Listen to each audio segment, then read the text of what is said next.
Hello बच्चों। Master class की series में आपका मोस्ट वेलकम। जैसे मैंने अभी लेक्चर डाला था केमिकल कोऑर्डिनेशन इंटीग्रेशन, उसमें सब बच्चों ने के जो कमेंट आए ना, ठीक है, कि सर अब इन इन चैप्टर का आपको देना है, तो उसमें एक चैप्टर था बायोटेक्नोलॉजी, बच्चों ने मांगा। तो बायोटेक का मैं आपको बना के दे रहा हूँ, ठीक है। ये प्रिंसिपल एंड प्रोसेस है, सेम एक लेक्चर और मिलेगा आपको, ठीक है। उसका ड्यूरेशन इससे भी शॉर्ट होगा। एप्लीकेशन, ठीक है। तो क्योंकि दोनों चैप्टर का वेटेज अप्रोक्सीमेटली 13 क्वेश्चन का वेटेज है, ठीक है, तो काफी इंपॉर्टेंट चैप्टर है। और बहुत समराइज फॉर्म में मैंने करा दिया है यहाँ पर, और पूरी एनसीईआरटी कवर्ड है, पूरी एनसीईआरटी कवर्ड है एकदम जेन्युइनली। इसको करके चले जाओगे तो काम हो जाएगा, ठीक है। तो थोड़ा सा इसको अप्रिशिएट करना लेक्चर को, क्योंकि हर लेक्चर के पीछे बहुत टाइम है, ठीक है। हाँ, पूरा एकदम निचोड़ है, और पेपर मिल जाएगा यहाँ से आपको, ठीक है। चलो, इसमें सारे पॉइंट मैंने कवर कर दिए हैं जो भी एकदम जेन्युइन होते हैं, ठीक है।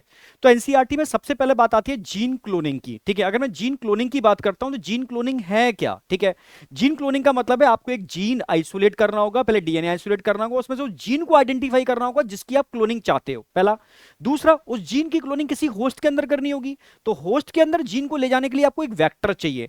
तो सबसे पहले मैंने यहां पर क्या किया, उस डीएनए को आइसोलेट किया, इसमें आपका जीन ऑफ इंटरेस्ट है, ठीक है। यहां से मैंने, ठीक है, एक बैक्टीरिया में से, भाई self replicating extra chromosomal genetic material plasmid होते हैं, उसको आइसोलेट किया, ठीक है। तो plasmid act as a vector, तो इस वेक्टर में इस जीन को जोड़ा, क्या बना दिया मैंने, recombinant, with the help of restriction endonuclease से कट किया और लाइगेज से उसको जोड़ा, क्लियर है बिल्कुल। मॉलिक्यूलर सीजर, मॉलिक्यूलर ग्लू, ठीक है, it is a molecular vector, मतलब प्लाज्मिड की बात चल रही है। तो प्लाज्मिड के संग जब वो जीन टैग हो जाएगा, रिकॉम्बिनेंट बनेगा, रिकॉम्बिनेंट को होस्ट में डालूंगा, ट्रांसफॉर्मेशन हो जाएगा, ट्रांसफॉर्मेंट बनेगा। अब ट्रांसफॉर्मेंट के अंदर ये प्लाज्मिड अपने नंबर को मेंटेन करेगा तो आपके जीन की कॉपी बन जाएगी। और जब ये बैक्टीरिया अपनी प्रोजेनी बनाएगा तो उसमें भी, ठीक है, वो रेप्लिकेट करेगा तो आपके जीन की मल्टीपल कॉपी हो जाएंगी। तो यहां फाइनली हो क्या रहा है, जीन क्लोनिंग हो रही है, क्लियर है बिल्कुल। तो ये समझ लेना, ये नहीं बेसिक कंसेप्ट है, सब जगह अप्लाई होता है। आपको एक वेक्टर चाहिए, एक जीन चाहिए, जोड़ करके रिकॉम्बिनेंट, देन ट्रांसफॉर्मेंट, और ट्रांसफॉर्मेंट से आपको अपना जो प्रोडक्ट है वो आइसोलेट कर लेना, बेसिक कंसेप्ट है, ठीक है। अब आ जाओ, ये एक ब्लॉक दे रखा है, उसमें साइंटिस्टों के नाम है हर्बर्ट बोयर और स्टैनले कोहेन। हर्बर्ट बोयर की बात करता हूं तो इन्होंने कुछ ऐसे एंजाइम को आइसोलेट किया जो डीएनए को एक स्पेसिफिक पैटर्न में कट करते थे, ठीक है। जबकि मैं स्टैनले कोहेन की बात करूं तो इन्होंने, भाई, बैक्टीरिया के अंदर जो एक्स्ट्रा क्रोमोसोम जेनेटिक मटेरियल था प्लाज्मिड, उसको आइसोलेट करना और रीइंसर्ट करना, आइसोलेट करना, रीइंसर्ट करना सीख लिया था। तब इन दोनों ही साइंटिस्टों ने मिलकर के 1972 में, क्योंकि इन्होंने कटिंग वाले एंजाइम ढूंढ लिए, ठीक है, इन्होंने डीएनए को आइसोलेट करना और वापस इंसर्ट करना सीख लिया। तब 1972 में इन दोनों साइंटिस्टों ने मिलकर के एक आर्टिफिशियल रिकॉम्बिनेंट बनाया था, आर्टिफिशियल रिकॉम्बिनेंट बनाया था। उसको बनाने के लिए इन्होंने प्लाज्मिड लिया था साल्मोनेला टाइफीम्यूरियम से, ठीक है। और जो जीन जोड़ा था रिकॉम्बिनेंट बनाने के लिए वो था एंटीबायोटिक रेजिस्टेंट जीन। और फाइनली इस रिकॉम्बिनेंट को इकोलाई में डाल करके उसको ड्रग रेजिस्टेंट बनाया था, ठीक है। तो 1972 मत भूल जाना, पर इन्होंने ये तब कर पाया जब 1963 में, ठीक है, हाँ, एक कुछ साइंटिस्टों ने मिलकर एक पोस्टुलेट दिया था, उन्होंने बताया था कि बैक्टीरिया के अंदर कुछ एंजाइम होते हैं, ठीक है, जो बैक्टीरियोफाज से अपने को बचा लेते हैं, जिनके पास नहीं होते वो मारे जाते हैं, ठीक है। तो इस पोस्टुलेट में ये था, ध्यान रखना, 1963, 1972 ये नहीं भूलना है।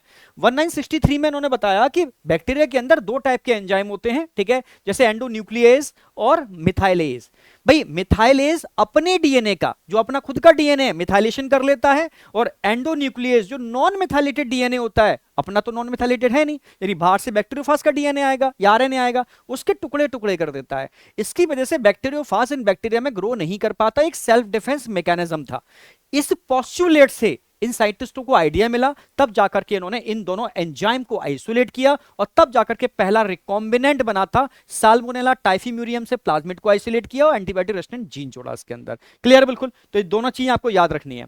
अब याद रखना है रिस्ट्रिक्शन एंडोन्यूक्लियेज, बहुत बार क्वेश्चन आया इसके ऊपर। अगर मैं रिस्ट्रिक्शन एंडोन्यूक्लियेज की बात करूं तो अब तक लगभग 230 यानी 230 बैक्टीरियल स्ट्रेन से 900 यानी 900 हमने एंडोन्यूक्लियेज, रिस्ट्रिक्शन एंडोन्यूक्लियेज आइसोलेट कर लिए हैं, ठीक है, क्लियर है बिल्कुल। जिसमें दो आपको याद रखने हैं, एक हिंद 2 और एक इको R1 जो आपके सिलेबस में है, ठीक है।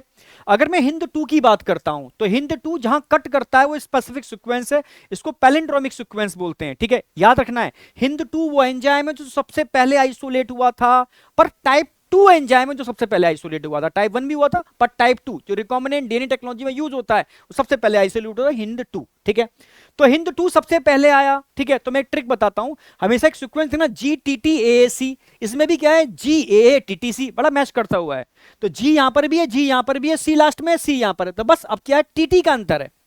TT इसमें पहले आया, TT उसमें बाद आया, तो ध्यान रखना है TT। भाई TT समझते हो ना, हाँ, जो रेलवे में होता है। TT पहले किस में आया, जिसमें TT पहले आया वही एंजाइम पहले आया, या जो एंजाइम पहले डिस्कवर हुआ उसमें TT पहले आया। तो GTTAAC, तो यहां क्या होगा GAATTC। ठीक है, तो और ये क्लियर है बिल्कुल। अगर मैं हिंद 2 की बात करता हूं तो कट कैसे लगाता है, वो बीच में से कट करता है और ब्लंट एंड बना देता है, इसमें एक भी हाइड्रोजन बॉन्ड फ्री नहीं होते।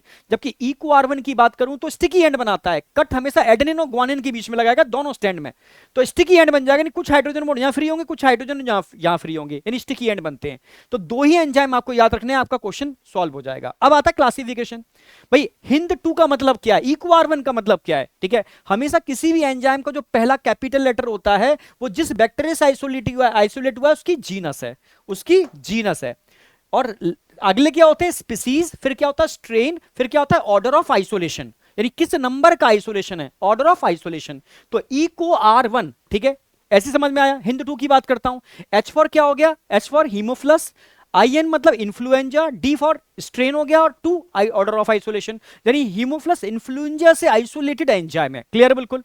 तो क्लासिफिकेशन क्लियर हो गया, एक्शन मैकेनिज्म क्लियर हो गई, और कहां पर कट करते हैं, ये कट करते हैं पैलिंड्रोमिक सीक्वेंस को, इनको रिकॉग्नाइजिंग सीक्वेंस कहते हैं, जो 4 न्यूक्लियोटाइड से 8 न्यूक्लियोटाइड तक हो सकते हैं। पर आपके जो सिलेबस में है वो 6 न्यूक्लियोटाइड के पैलिंड्रोमिक या रिकॉग्नाइजिंग सीक्वेंस है, इनको भूलना नहीं है। टीटी पहले कहां आया, जो एंजाइम पहले आया, बस GTTAAC और GAATTC। क्लियर है, ये आपको याद रहेगा। ठीक है, आगे बढ़ते हैं। अब बात आती है कि भाई एक बढ़िया वेक्टर कौन सा हो सकता है जिसमें 3 प्रॉपर्टी होनी चाहिए। पहली प्रॉपर्टी, उसके पास अपनी खुद की ORI साइट होनी चाहिए, मतलब सेल्फ रेप्लिकेटिंग होना चाहिए, उसका किसी पर डिपेंडेंसी नहीं होनी चाहिए। दूसरा क्या है, उसके पास सेलेक्टेबल मार्कर होने चाहिए। सेलेक्टेबल मार्कर क्या, जो बताते हैं कि रिकॉम्बिनेंट है नॉन रिकॉम्बिनेंट है, ये ट्रांसफॉर्मेंट है नॉन ट्रांसफॉर्मेंट है। वो क्या हो सकते हैं, एंटीबायोटिक रेजिस्टेंट जीन हो सकते हैं, या लैक जेट जीन। ठीक है, जो लैक ओपोरोन के अंदर, लैक ओपोरोन में यूज होता है, lac Z gene for beta galactosidase enzyme. ठीक है, तो उसमें लैक जेट जीन होता है जो बीटा गैलेक्टोसाइडेज एंजाइम बनाता है, यानी इस एंजाइम के एक्टिव और इनएक्टिव होने की बेस पर, भाई इनएक्टिव कब होगा, जब इंसर्शन इनएक्टिवेशन हो जाएगा। ठीक है, जब इंसर्ट होगा कोई फॉरेन जीन तो ये जीन इनएक्टिव हो जाएगा। सेम एंटीबायोटिक जीन में कोई दूसरा जीन इंसर्ट होगा तो जीन इनएक्टिवेट हो जाएगा। अगर जीन इनएक्टिवेट हो रहा है मतलब रिकॉम्बिनेंट बन रहा है, और जीन इनएक्टिवेट नहीं हो रहा तो रिकॉम्बिनेंट नहीं बन रहा, इसी को बोलते हैं इंसर्शनल इनएक्टिवेशन। तो इसके बेस पर हम चीजों को पता लगा लेते हैं, तो ये बहुत इंपॉर्टेंट फीचर है। और तीसरा फीचर क्या है इसका, क्लोनिंग साइट।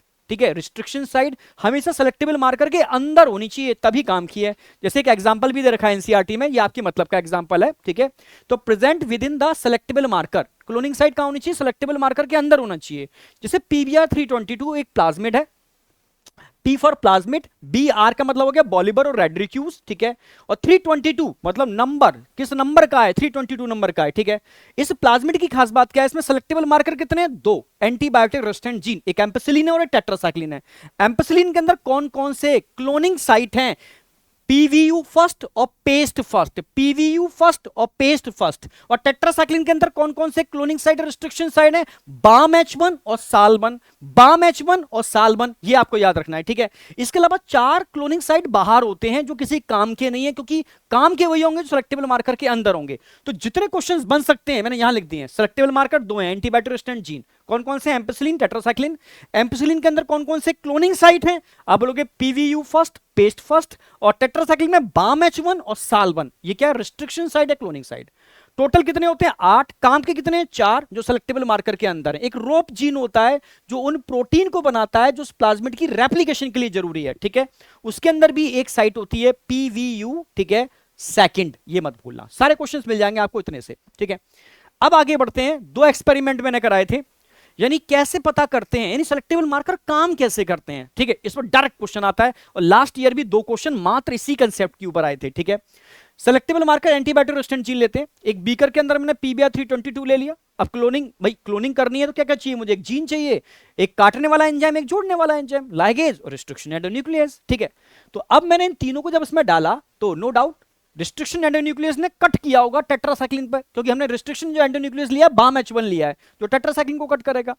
तो भाई कंडीशंस क्या आएंगी, हो सकता है कई जगह टेट्रासाइक्लिन कटा हो, कई जगह फिर से जुड़ गया हो, ठीक है, और कभी कभी जुड़ने से पहले रिकॉम्बिनेंट जीन उसमें टैग हो गया हो, यानी दो तरीके की चीजें मिलेंगी, रीलाइगेशन या इसमें रिकॉम्बिनेंट बन गया हो, ठीक है। समझ, दो कंडीशन देखने को मिलेंगी इस बीकर के अंदर इन तीनों को डालने के बाद, यानी एक रिकॉम्बिनेंट एक नॉन रिकॉम्बिनेंट, ठीक है। हम मान के चल रहे हैं ये कंडीशन मिलेंगी इसके अंदर।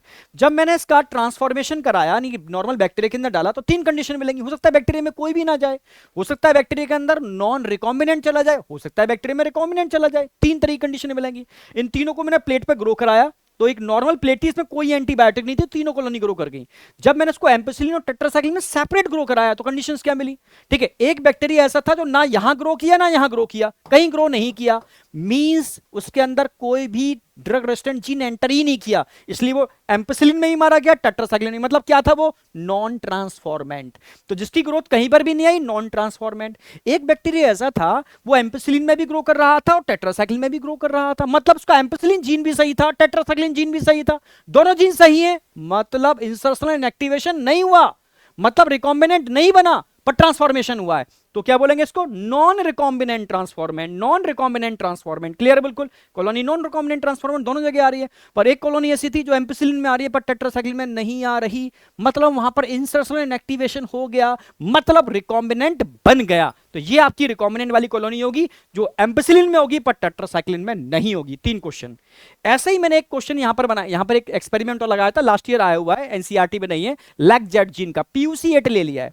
PUC8 के अंदर एक तो एम्पेसिलिन था, पर टेट्रासाइक्लिन की जगह यहां पर क्या है, लैक्जेट जीन। सेम वही एक्सपेरिमेंट, वही तीनों चीजें मैंने डाली इसके अंदर, सेम वही दो कंडीशनें मिली हमें, सेम यहां पर भी तीन कंडीशनें मिली, ठीक है, नॉन ट्रांसफॉर्मेंट, रिकॉम्बिनेंट और नॉन रिकॉम्बिनेंट। जब मैंने इसको नॉर्मल प्लेट पे ग्रो कराया, तीनों कॉलोनी ग्रो कर गई। अब डिफरेंस यहां पर आता है, क्योंकि लैक्जेट जीन यूज कर रहा हूं, लैक्जेट जीन लैक्टोज की प्रेजेंस में एक एंजाइम बनाता है बीटा गैलेक्टोसाइडेज, ठीक है, और वो एंजाइम, ठीक है भाई, लैक्टोज की प्रेजेंस से बन रहा है, क्योंकि लैक्टोज को बैक्टीरिया यूज नहीं कर पाता, उसको लैक्टोज को तोड़ना होता है ग्लूकोज और गैलेक्टोज के अंदर, ठीक है। तो जब लैक्टोज टूटेगा ग्लूकोज और गैलेक्टोज में, तब बैक्टीरिया उसको यूटिलाइज करता है विद द हेल्प ऑफ, ठीक है, आप बोलोगे बीटा गैलेक्टोसाइडेज, ठीक है, मतलब ब्रेक डाउन के बाद। तो सिंपल सी बात है, अगर लैक्जेट जीन सही है, लैक्जेट जीन सही है, तो बीटा गैलेक्टोसाइडेज एंजाइम बनेगा, क्योंकि लैक्टोज पड़ी हुई है इसके अंदर, और वो टूटेगी ग्लूकोज के अंदर। तो क्रोमोजन आते हैं ग्लूकोज की प्रेजेंस में, कलर चेंज करते हैं, ठीक है।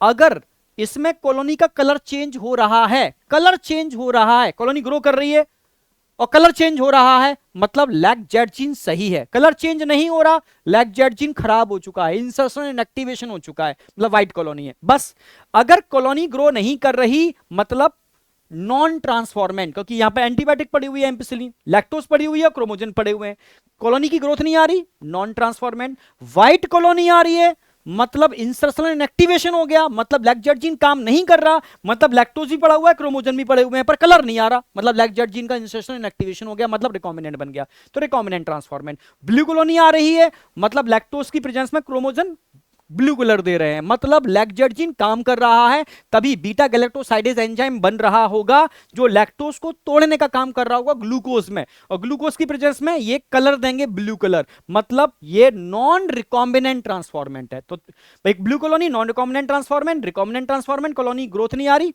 Non transformant. दो एक्सपेरिमेंट में क्वेश्चन जबरदस्त आते हैं, ठीक है, आगे बढ़ते हैं। भाई इसके अलावा वेक्टर कौन कौन से यूज करते हैं, ये तो प्रॉपर्टी ऑफ वेक्टर होगी।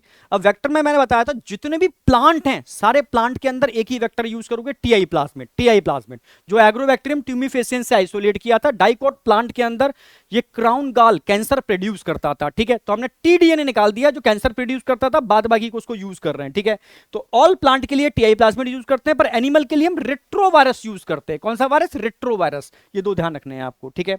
आगे कॉम्पिटेंट होस्ट, तो तीन एक्सपेरिमेंट एनसीईआरटी ने दे रखे हैं, एक तो हीट शॉक ट्रीटमेंट बैक्टीरिया के लिए करते हैं, एनिमल सेल के लिए माइक्रो इंजेक्शन करते हैं, और प्लांट सेल के लिए हम जीन गन या बायोलिस्टिक गन यूज करते हैं।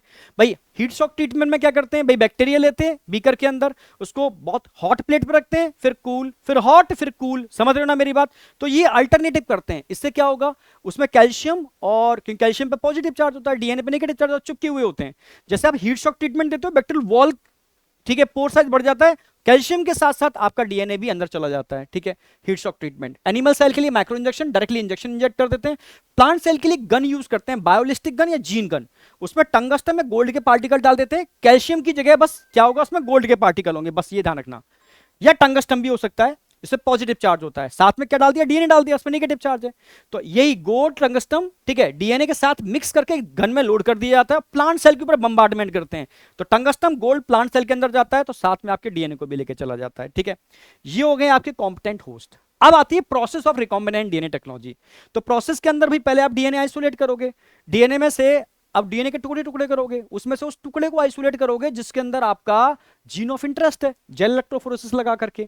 जीन मिल जाएगा तो जीन को एम्पलीफाई करोगे पीसीआर में डाल करके, ठीक है। जब जीन एम्पलीफाई हो गया तो उसका आप क्या बनाओगे, रिकॉम्बिनेंट बनाओगे वेक्टर के साथ जोड़ करके, ठीक है। फिर ट्रांसफॉर्मेशन करोगे, जब आपका रिकॉम्बिनेंट ट्रांसफॉर्मेंट मिल जाएगा उसको बायोरिएक्टर में डाल करके अपने प्रोडक्ट को आइसोलेट कर लोगे डाउनस्ट्रीम प्रोसेसिंग के थ्रू, ठीक है। तो इस मैकेनिज्म को स्टार्ट करते हैं। तो सबसे पहले आइसोलेशन ऑफ डीएनए, ठीक है। भैया आपने जिससे भी आइसोलेट करना उसकी ग्रोथ करा ली, ठीक है, बैक्टीरिया हो, एनिमल हो, फंगल हो, प्लांट सेल हो, ठीक है। इसको तोड़ने के लिए आप लाइसोजाम, फंगस को तोड़ने के लिए काइटिनेज, और प्लांट सेल को तोड़ने के लिए सेलुलेज यूज करोगे, ठीक है। तोड़ने के बाद ये सॉल्यूशन मिलेगा। अब चाहिए क्या आपको, डीएनए, और क्या नहीं चाहिए भैया, आरएनए नहीं चाहिए, प्रोटीन नहीं चाहिए, तोड़ दो इनको। तो उसमें प्रोटीएज डाल दो, राइबोन्यूक्लियस डाल दो, बचेगा क्या, डीएनए। डीएनएज मत डाल देना, ठीक है, हाँ, तो कचड़ा हो जाएगा। तो ये क्या कर देंगे, सबको डाइजेस्ट कर देंगे एक्सेप्ट डीएनए, डीएनए बचेगा, ठीक है।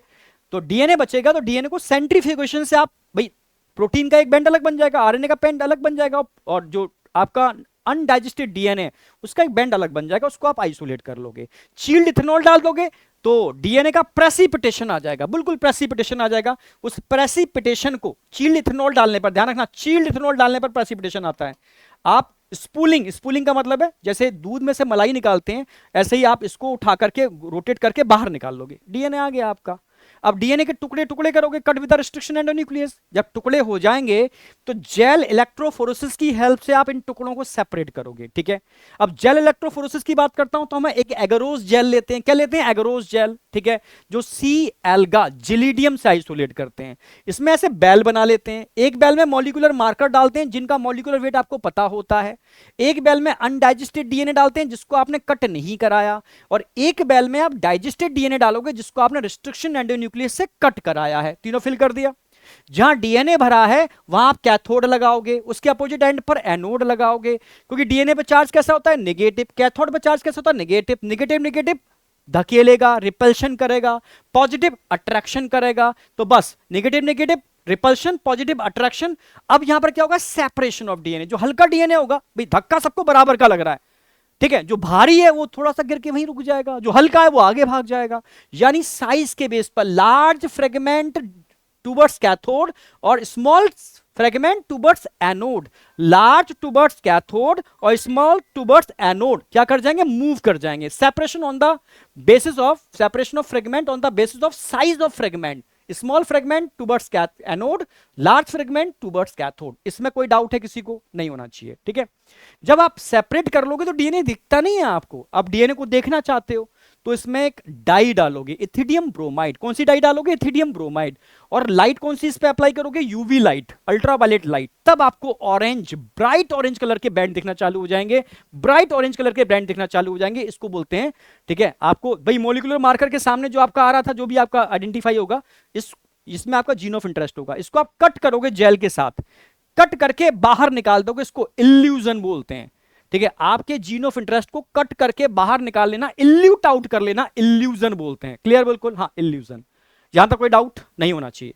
अब आपने अपना जीन ऑफ इंटरेस्ट निकाल लिया ना, अब इस जीन ऑफ इंटरेस्ट की मल्टीपल कॉपी बनाओगे, एम्प्लीफिकेशन करोगे, सिंपल सी बात है। तो क्या यूज करने वाले हो, पीसीआर, पॉलीमरेज चेन रिएक्शन, और एक्चुअल में इसको थर्मोसाइक्लर बोलते हैं। सारा खेल टेम्परेचर का और कुछ भी नहीं है, ठीक है।